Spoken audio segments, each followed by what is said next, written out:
The 18th century was an age of powdered wigs and powdered faces, of glittering chandeliers and gilded palaces. But beneath the opulence of Versailles, France was cracking at its seams. King Louis XVI and Queen Marie Antoinette presided over a nation drowning in debt, inequality, and simmering rage. Imagine a world where 97% of the population, the Third Estate, paid crippling taxes to fund the luxuries of a privileged few, clergy, who owned 10% of the land, and nobles who hunted in forests while peasants starved. A single bad harvest could mean famine. A single spark could ignite revolution. This is the story of how France tore itself apart, not in a slow burn, but in a wildfire of ideals, ambition, and vengeance. The French Revolution wasn't just a revolt against a king. It was a collision of Enlightenment philosophy, desperate poverty, and human ambition. Thinkers like Rousseau had declared, "Man is born free, yet everywhere he is in chains." Voltaire mocked the hypocrisy of the church. Their words became weapons, arming the masses with a radical idea.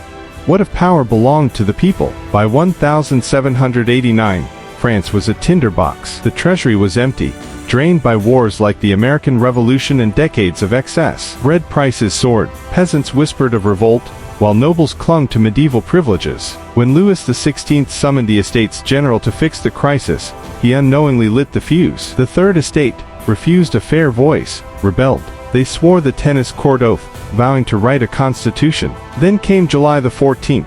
A mob stormed the Bastille, not just for gunpowder, but to shatter the symbol of tyranny itself. Over the next decade, France would lurch from hope to horror. A declaration of human rights would clash with the guillotine's blade. A queen would lose her head, and a Corsican soldier named Napoleon would rise from the chaos to crown himself emperor. The revolution's cry of liberty, equality, fraternity echoed across continents, inspiring revolutions and reforms. But its path was paved with paradoxes. How did a fight for freedom descend into terror? Can ideals survive the cost of blood? Join us as we dissect this epic saga, from the corridors of Versailles to the barricades of Paris, from the idealism of 1789 to the reckoning of 1799. The French Revolution didn't just reshape France, it redefined what societies dared to dream. By the 1780s, France was a kingdom on the edge. Decades of reckless spending, lavish palaces, costly wars like the 7 Years' War, and support for America's revolution left the treasury in ruins. But the burden fell not on the wealthy, but the Third Estate, peasants, laborers, and merchants. They paid 50% of their income in taxes, while the clergy and nobles, who owned 30% of the land, contributed nothing. A brutal winter in 1788 destroyed crops, doubling bread prices overnight. Families starved as grain carts rolled to Versailles. Meanwhile, Enlightenment ideas spread like wildfire. Rousseau's social contract argued power belonged to the people, not kings. Voltaire mocked the church's corruption. Pamphlets smuggled into Paris cafes asked, "Why should hunger be law?" The monarchy, out of touch and overwhelmed, clung to medieval traditions. When Louis XVI proposed more taxes on the poor, the Third Estate snapped. The fuse was lit. All it took was a spark, and in 1789, that spark would ignite. In May 1789, Louis XVI convened the Estates General for the first time in 175 years, a last-ditch effort to solve France's financial crisis. But the medieval system favored elites, clergy, nobles, and commoners each received one vote, letting the First and Second Estates outmuscle the Third. When reform-minded delegates demanded voting by headcount, not class, the king balked. Enraged, the Third Estate declared itself the National Assembly on June the 17th, asserting power derived from the people, not the crown. Locked out of their meeting hall 3 days later, they stormed a nearby tennis court. There, 576 delegates swore an oath they would not disband until France had a constitution. The tennis court oath was revolutionary, a direct challenge to divine monarchy. Louis ordered troops to Paris, but defiance had already spread. The ancient regime was crumbling, and revolution had begun. On July the 14th, 1789, Paris reached boiling point. Fearing royal troops would crush the rebellion, revolutionaries raced to arm themselves. Their target, the Bastille, a stone fortress and hated symbol of tyranny. Though it held just 7 prisoners, its gunpowder stores were key. A frenzied crowd of 1,000 surrounded the Bastille, demanding surrender. Governor Delaunay refused, ordering guards to fire. Chaos erupted, cannons blasted the gates, rebels scaled walls, and after hours of bloodshed, the fortress fell. Delaunay was dragged through the streets, beheaded, and his skull paraded on a pike. The Bastille's fall was more than a victory, it was theater. News spread like wildfire.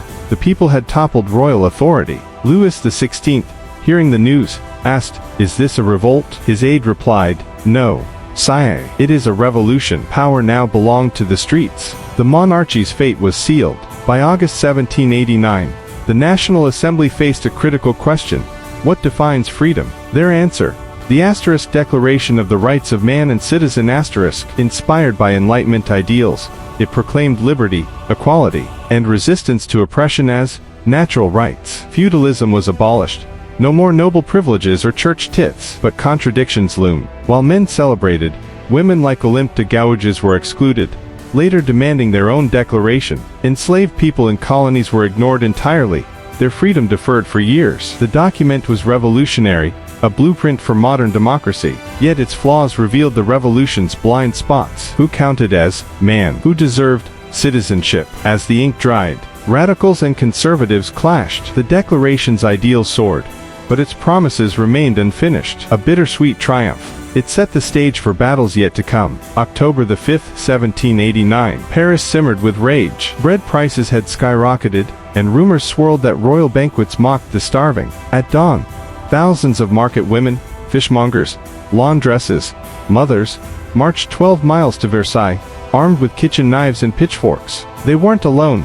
Men disguised as women joined, chanting, "Bread!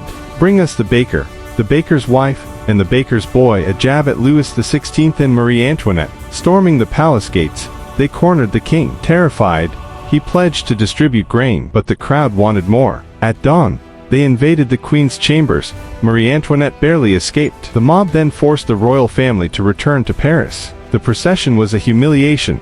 Heads of slain guards hoisted on pikes, the royal carriage surrounded by throngs waving moldy bread. Versailles, symbol of absolutism, was abandoned. The people had dragged monarchy into their world, a world of hunger, fury, and newfound power. By 1793, the revolution's ideals curdled into paranoia. Radicals led by Maximilien Robespierre declared, "Terror is the order of the day," to purge France of traitors. The Committee of Public Safety, meant to protect liberty, became a machine of death. The guillotine, once a symbol of equality, now decapitated 40,000 aristocrats, peasants, even revolutionary heroes like Georges Danton. Marie Antoinette met the blade, her trial mocked as justice. Suspicion ruled. A wrong word, a missing revolutionary cockade, all could doom you. Robespierre, dubbed the Incorruptible, saw enemies everywhere. Churches closed, streets renamed, and calendars reset to year one. But when he targeted his own allies, the tide turned. In July 1794,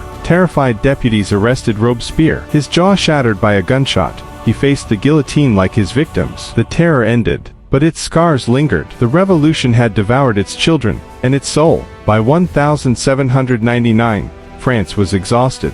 The revolution had spiraled from hope to chaos, and the Directory, a weak post-terror government, faced riots and royalist plots. Enter Napoleon Bonaparte a Corsican artillery officer turned celebrity general. Fresh off conquering Italy and Egypt, he returned a hero. Politicians like Sieyès saw him as a puppet to seize power, but Napoleon had grander plans. On November the 9th, 18 Brumaire, he stormed the legislature, disbanded the Directory, and declared himself first consul . The crowd cheered. Stability trumped liberty. By 1804, he crowned himself emperor, reviving monarchy under a revolutionary mask. Yet Napoleon preserved key reforms: meritocracy, secular law, and land redistribution. His armies marched across Europe, toppling kings and spreading Enlightenment ideals, even as he imposed French rule. A paradox in boots. Napoleon ended the revolution by fulfilling its promise of order, but ambition became his undoing. The quest for empire led to Moscow's ashes and Waterloo's ruin. The revolution's child had become its undertaker,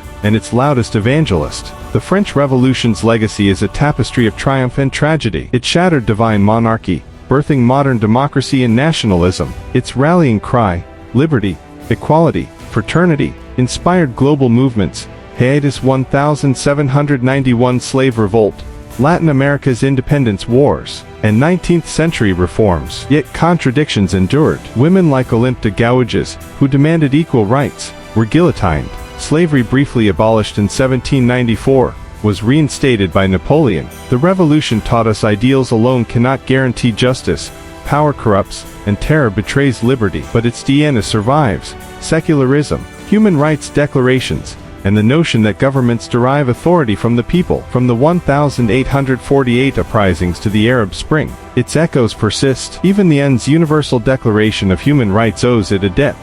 France's experiment proved revolutions aren't endpoints but catalysts. They spark debates. Who deserves freedom? Who gets to decide? The answers remain contested, but the revolution's flame still lights the way, reminding us that no system is sacred, and no fight for justice ever truly ends. The revolution taught us ideals alone cannot guarantee justice, power corrupts, and terror betrays liberty. But its DNA survives: secularism, human rights declarations, and the notion that governments derive authority from the people. From the 1848 uprisings to the Arab Spring, its echoes persist. Even the UN's Universal Declaration of Human Rights owes it a debt. France's experiment proved revolutions aren't endpoints but catalysts. They spark debates. Who deserves freedom? Who gets to decide? The answers remain contested, but the revolution's flame still lights the way, reminding us that no system is sacred, and no fight for justice ever truly ends. And so, the French Revolution ends not with a curtain fall, but with a question: can humanity ever balance ideals with reality? For 10 explosive years, France grappled with liberty's price, tearing down a monarchy, only to crown an emperor. Its legacy is a mirror, reflecting our best aspirations and darkest impulses. Yet this isn't just history. The revolution lives in every protest chant, every vote cast, every demand for justice. Taught us that change is messy, dangerous, and utterly necessary. So, what do you think? Was the bloodshed worth the progress? Could equality ever triumph without sacrifice?